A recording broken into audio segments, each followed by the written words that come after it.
상제님 신앙을 통해 받은 은혜, 태울주 수행과 도공. 어느 날 일어난 도공의 기적은 희귀병을 앓던 제게 새 삶을 선물해 주었습니다. 지금으로부터 12년 전, 고등학교 1학년이 끝나갈 무렵 갑자기 시작된 복통. 그때만 해도 불치병과 기나긴 사투를 벌이게 될 줄은 꿈에도 몰랐습니다. 견디기 어려운 복통이 계속되자 병원에 입원하여 여러 가지 검사와 치료를 받았지만 병명조차 알 수 없었습니다. 발병한 지 한 달도 채 되지 않아 체중이 18kg이나 빠졌고 마약성 진통제까지 복용해야 했습니다. 이후 4-5군데 병원을 다닌 끝에 크론병이라는 진단을 받았을 땐 이미 6개월이라는 시간이 흘러버렸고 병세는 더욱 악화돼 있었습니다. 현대의학으로 완치할 수 없는 염증성 장질환 크론병, 복통, 설사, 무기력증 같은 합병증을 견디면서 통증 조절을 하는 것, 그 외에는 다른 치료 방법이 없다는 말에 부모님과 저는 절망감에 서로 부둥켜 안고 울부짖었습니다. 그때부터 병원을 오가는 생활이 시작됐지만 합병증을 치료하는 정도일 뿐이었습니다. 긴 투병 탓에 결국 마음의 병까지 얻어 삶에 대한 의욕마저 잃었습니다.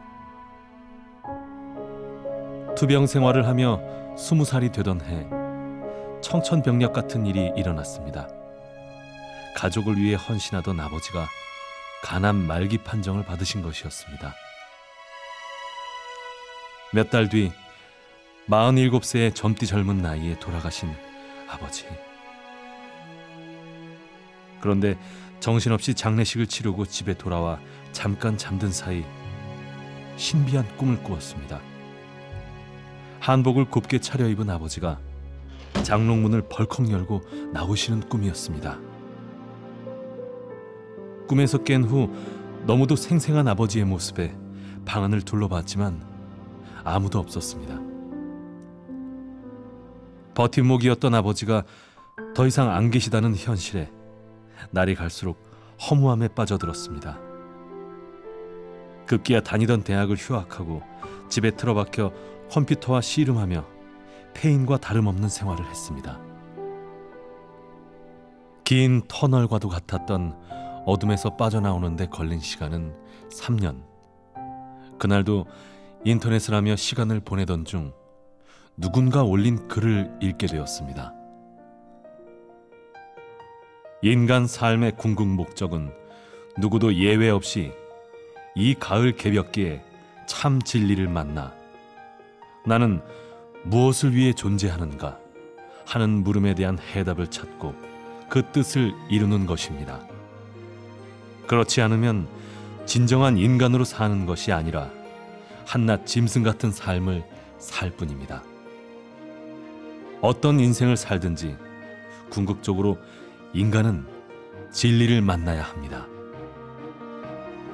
그래, 참 진리를 찾아야 인간답게 살 수 있겠구나 라는 생각이 들어 글 올린 분과 메일을 주고받다 보니 아버지의 고향인 완도에서 증산도 신앙을 하는 분이었습니다. 진리 서적을 소개받아 메모하던 중 번쩍하고 뇌리를 스치는 기억이 있어 안방으로 달려가 장롱문을 활짝 열어보니 이것이 개벽이다 책이 귀퉁이에 있는 것이었습니다. 책을 보는 순간 장례식 날 아버지가 장롱문을 벌컥 열고 나오셨던 꿈이 떠올랐습니다. 또 신발장 위에는 개벽 실제 상황, 개벽을 대비하라 책이 가지런히 꽂혀 있었습니다. 힘든 노동일을 했던 탓에 신앙으로 이어지지 못했던 아버지의 마음이 고스란히 전해져 왔습니다. 그 일을 계기로 진리 서적을 정독하면서 자연스레 도장도 방문하게 되었습니다. 포정님과의 상담 후 입도를 결심하고 입도 교육을 받던 어느 날 인천 지역에서 종도사님을 직접 뵙는 기회가 있었습니다. 도훈을 듣고 있는데 갑자기 그동안 제 몸과 마음에 쌓였던 어둠이 사라지는 느낌과 함께 척추로부터 시작해 온몸에 전기가 통하는 것 같았습니다. 찾았다. 바로 저분이다. 저분이 내가 찾던 참 스승님이다. 종도사님으로부터 큰 은혜를 받은 강렬한 체험을 한 후 병의 절반이 나았다는 확신이 들 정도였습니다. 그 이후 자연스럽게 입도하게 되었고 신앙을 할수록 돌아가신 아버지가 그리웠습니다. 그래서 천도식을 올려드리기로 마음을 먹고 정성 수행을 하던 중 어머니 꿈에 아버지가 찾아오셨습니다. 노란 한복을 입고 생시 한 번도 뵌 적 없는 환한 미소를 지으셨다는 아버지. 몸에서는 노란 광채가 뿜어져 나와 눈이 부실 정도였다고 합니다. 어머니는 네가 아버지 천도식을 준비하고 있는 걸 알고 좋아서 그런가 보다 하시며 뜨거운 눈물을 흘리셨습니다.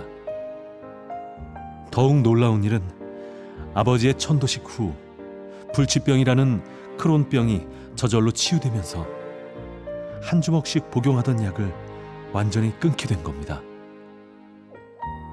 감사한 마음으로 살릴 생자 공부를 하며 열심히 생활하던 제게 또 한 번 종도사님을 가까이 뵐 수 있는 기회가 주어졌습니다. 2014년 갑오년 7월 인천 지역에 오신 종도사님의 도훈을 받들고 도장으로 돌아오던 중이었는데 갑자기 가슴에서 호박 크기만한 묵직한 기운이 쑥 하고 빠져나가는 느낌이 드는 것이었습니다. 그 순간 마치 몸속에 박혀있던 돌덩이가 빠져나가듯 속이 시원하면서 몸이 새털같이 가볍고 상쾌해졌습니다. 마치 가슴을 짓누르고 있었던 응어리가 모두 풀린 듯 했습니다. 그 일을 계기로 청수를 더욱 정성을 다해 모시면서 태을주와 운장주를 일심으로 읽기 시작했습니다. 그해 겨울 도장에서 열린 동지치성맞이 21일 정성수행에 동참한 지 이틀째 되던 날부터 도공의 은혜가 시작됐습니다. 도공 수행을 하던 중 다리와 엉덩이가 저절로 번쩍번쩍 들리는가 싶더니 갑자기 마음이 착 가라앉으면서 가슴을 손으로 쓸어내리는 겁니다. 동시에 제 입에서는 그동안 고생했다, 애썼다, 많이 힘들었지, 이제 사람 많이 살리자 라는 말이 저도 모르게 나왔습니다. 그 순간 희귀병으로 투병했던 12년 세월이 주마등처럼 지나면서 뜨거운 눈물이 볼을 타고 흘러내렸습니다. 그렇게 시작된 눈물은 대성통곡이 되어 수행이 끝날 때까지 이어졌습니다. 도공을 마치고 나니 속이 후련해지면서 21일 정성 수행이 끝나면 병이 완전히 낫겠다는 확신이 들었습니다. 정성 수행 20일째 되던 날 도공 시작 전 직이금지 원희대강을 외우는데 눈물이 하염없이 흐르면서 감사합니다 라는 말을 끝날 때까지 반복하였습니다. 21일 정성 수행을 무사히 마치고 태전에서 동지치성을 봉행한 지 일주일 정도 지난 후 마침내 기적이 일어났습니다. 3일 동안 항문으로 시커먼 피가 쏟아진 것입니다. 놀라기도 했지만 이건 크론병이 내 몸에서 완전히 없어지는 과정이구나 하는 강한 확신이 생겼습니다. 그날 이후 저를 끈질기게 괴롭혔던 복통과 설사 같은 합병증도 깨끗이 사라졌습니다. 이런 모든 과정을 눈물로 지켜보던 어머니도 증산도 신앙을 하기 위해 입도 교육을 받고 계십니다. 고통에서 벗어나 어머니와 함께 신앙할 수 있는 은혜를 내려주신 상제님과 태모님, 조상님께 감사드립니다. 반드시 사람을 많이 살려내어 보훈하는 일꾼이 되겠습니다.